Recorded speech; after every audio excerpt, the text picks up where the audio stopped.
Vous avez dit démocratie. Vous avez dit démocratie. Vous avez dit démocratie.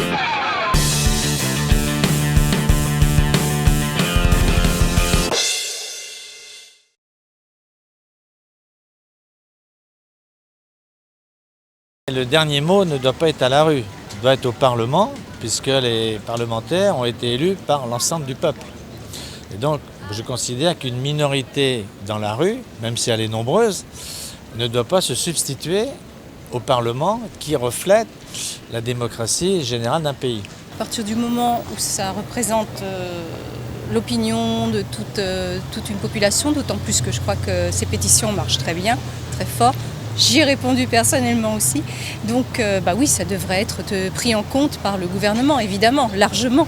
Ce serait en fait une preuve d'une évolution démocratique qui ne serait pas mauvaise pour le pays. Une pétition, c'est vraiment quelque chose de particulièrement citoyen. C'est lancé par des citoyens, signé par des citoyens.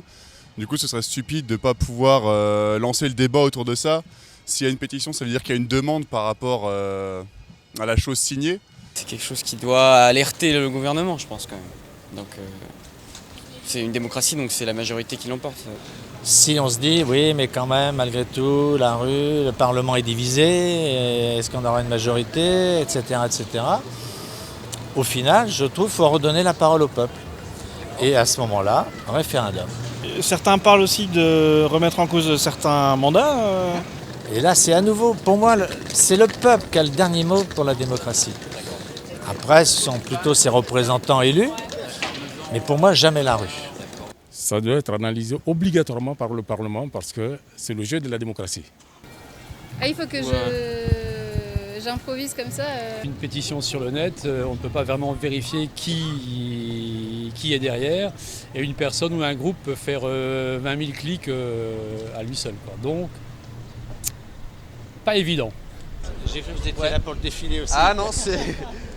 Ils sont censés nous représenter et à partir du moment où un nombre suffisamment de voix s'élève, c'est leur travail de prendre en compte ce qu'on a à dire, quoi. C'est comme une voix collective autant que dans une manifestation. Mais c'est la base de la démocratie, s'il y a une volonté d'un assez grand nombre de citoyens de changer la législation sur un sujet, ça doit être discuté auprès du Parlement. Je pense oui, parce que c'est une manière qu'ont peut-être les citoyens, en dehors de leur bulletin de vote, de s'exprimer.